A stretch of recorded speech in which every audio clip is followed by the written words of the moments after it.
একজন নারী যখন 4টা কাজ করবে তাহলে তার জন্য জান্নাতের 8টা দরজা আল্লাহ পাক খোলা রাখবেন। সেই যেই দরজা দিয়ে ইচ্ছে করে সে সেখানে জান্নাতে ঢুকে যেতে পারবে। সেগুলো কি?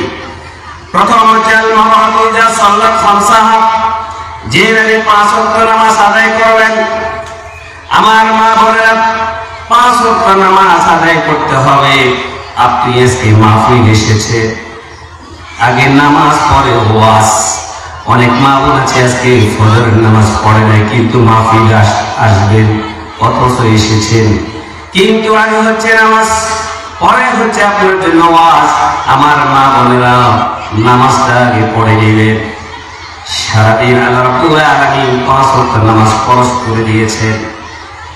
ইজা সাল্লাত খামসাহা, যে মা বোন 5 ওয়াক্ত নামাজ আদায় করবে এবং সন্তানদেরকে বলবে, নবীজি বলেছেন যে মা বোন তার সন্তানকে বলবে 7 বছর বয়সে নামাজের জন্য, সন্তানগুলোকে বলতে হবে, আমার সন্তান মেয়ে ছেলে শোনো, এখন থেকে তোমাদেরকে নামাজ পড়তে হবে।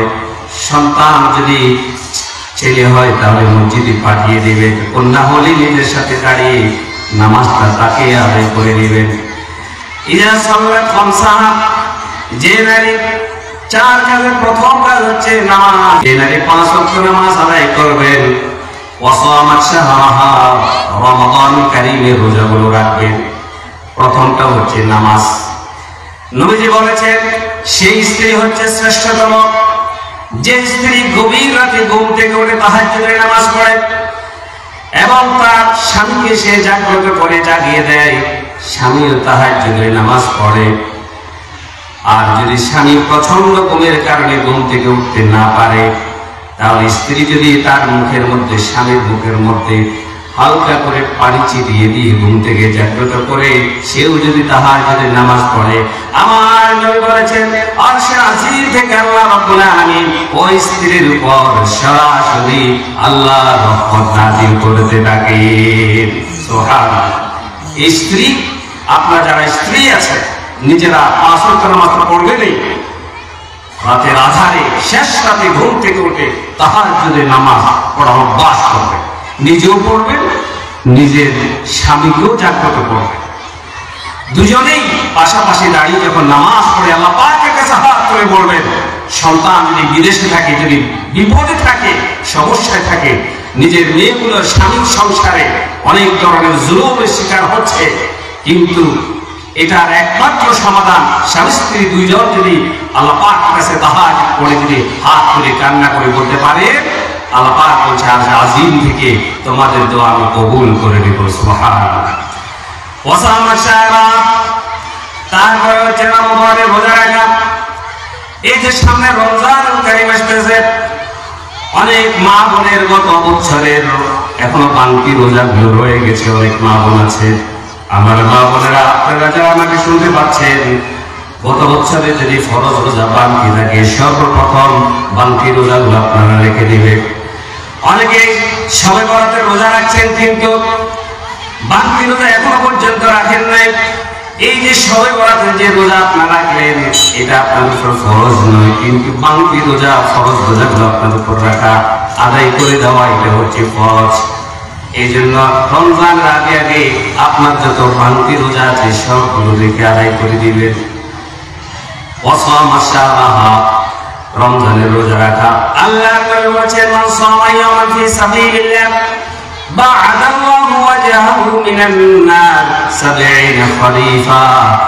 যে ব্যক্তি, যে মা বোন আল্লাহ রাব্বুল আলামিনের সন্তুষ্টির জন্য আল্লাহর রাস্তায় একটা মাত্র রোজা রাখবে, আমার নবী বলেছেন আল্লাহ রাব্বুল আলামিন একটি রোজা রাখার কারণে ওই নারীর মুখকে, ওই ব্যক্তির চেহারাকে জাহান্নামের আগুন থেকে 70 বছরের পর তুলে রাখবেন। সুবহানাল্লাহ। একটি মাত্র রোজা যদি রাখে, এই চেহারাকে জাহান্নামের আগুন থেকে আল্লাহ পাক 70 বছরের পর তুলে রাখবেন। তাহলে রোজা রাখার অভ্যাস করতে হবে। সন্তানগুলোকে যারা এখনো প্রাপ্তবয়স্ক যারা হয়ে গেছে, যে সামনে রোজা আসতেছে, মা বোনেরা নিজেরও তো রোজা রাখবেন, উপযুক্ত সন্তানগুলোকে রোজা রাখতে অভ্যস্ত করবেন, তাদেরকে তাগাদা দিতে হবে। এরপরে নবীজি বলছেন ও হাফিজাত ফুরুজাহা, যে নারী তার সতীত্বের হেফাজত করবে, লজ্জাস্থানের হেফাজত করবে, প্রথমত যেই নারী 5 ওয়াক্ত নামাজ আদায় করবে, 2 নম্বরে রমজানের রোজা রাখবে, 3 নম্বরে সতীত্বের হেফাজত করবে, লজ্জাস্থানের হেফাজত করবে।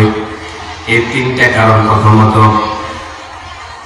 আল্লাহ নবী বলেন মাইয়াব মাননি মা বাইনা লিহিয়াইহি ওয়া মা বাইনা রিজলাইহি, আল্লাহর কোন বান্দা বান্দি যদি 2 সওয়ালের মাঝখান অর্থাৎ জিহ্বার হেফাজত করবে, 2 রানের মাঝখানে লজ্জাস্থানের জিম্মাদারি নেবে, নবীজি বলছেন আমি মুহাম্মদ সাল্লাল্লাহু আলাইহি সাল্লাম কথা দিলাম ওই নারীর জান্নাতের জিম্মা আমি মুহাম্মদ সাল্লাল্লাহু আলাইহি সাল্লাম নিয়ে নেব। সুবহানাল্লাহ। আপনি যদি আপনার ইজ্জতের, আপনার সতীত্বের গ্যারান্টি দিতে পারেন, আপনি যদি আপনার ইজ্জতকে নিয়ন্ত্রণ করতে পারেন, আপনার যে লজ্জাস্থানকে আপনি যদি হেফাজত করতে পারেন, তাহলে নবীজি গ্যারান্টি দিয়েছেন জান্নাতে। তিনি বলছেন যে নারী, যে মা হোক, তার ইজ্জত, তার সতীত্ব, তার লজ্জাস্থানের হেফাজত করবে, আমি মুহাম্মদ কিয়ামতের দিন তার জন্য জান্নাতের গ্যারান্টি হয়ে যাব। সুবহানাল্লাহ। এই 3টা হচ্ছে বিয়ের আগ পর্যন্ত। যাদের এখনো বিয়ে হয় নাই, এই 3 কাজ যদি করোনায় করতে পারেন বিয়ের আগে, তাহলে জান্নাতের 8টা দরজা আপনাদেরকে ডাকতে থাকবে। সুবহানাল্লাহ। আর যদি বিয়ের পর হয় তাহলে 4টা কাজ, বাকি আর একটা কাজ আছে, ওয়া তাআত যাওজাহা, স্বামীর আনুগত্য করা। যে নারী তার স্বামীর আনুগত্য করবে, 5 ওয়াক্ত নামাজ আদায় করবে, রমজান মাসের রোজা রাখবে, নিজের ইজ্জতের হেফাজত করবে, নবীজি বলছেন জান্নাতের 8টি দরজা তাকে রাখতে থাকবে। ও নারী, ও মা, এই দরজা দিয়ে আসো, আমার দিকে আসো, ওই দরজা বলবে আমার দিকে আসো, তারপর তুমি জান্নাতে ঢুকে যাও। সুবহানাল্লাহ। আল্লাহ নবী হযরত আলী রাদিয়াল্লাহু তাআলা বললেন ইয়া আলী লা তুতবি'ুন নাযরাতান নাযরা ফাইন্না লাকাল উলা ওয়া লাইসাত লাকাল আখিরা। নবীজি ওনার মেয়ে জামাইয়া হযরত আলীকে বলছিল, ও আলী, রাস্তা দিয়ে হেঁটে যেতে কিংবা পথের মধ্যে যদি কোনো বেগানা নারীর দিকে তোমার দৃষ্টি পড়ে যায়, ও আলী, প্রথম দৃষ্টি তোমার জন্য ক্ষমা হলেও দ্বিতীয় দৃষ্টি তোমার জন্য গুনাহ লেখা হয়ে যাবে। এই জন্য বেদনা নারীর দিকে, বেগানা পুরুষের দিকে মা বোনরা দৃষ্টি চলে যেতে পারে। একবার যদি দৃষ্টি চলেই যায়, দ্বিতীয়বার আর তাকানোর কোনো সুযোগ ইসলামে দেয় নাই। নিজের মেয়ের জামাইকে রাসূলুল্লাহ ধমক দিয়ে সতর্ক করেছেন, ইয়া আলী লা তুতবি'ুন নাযরাতান নাযরা ফাইন্না লাকাল উলা ওয়া লাইসাত লাকাল আখিরা।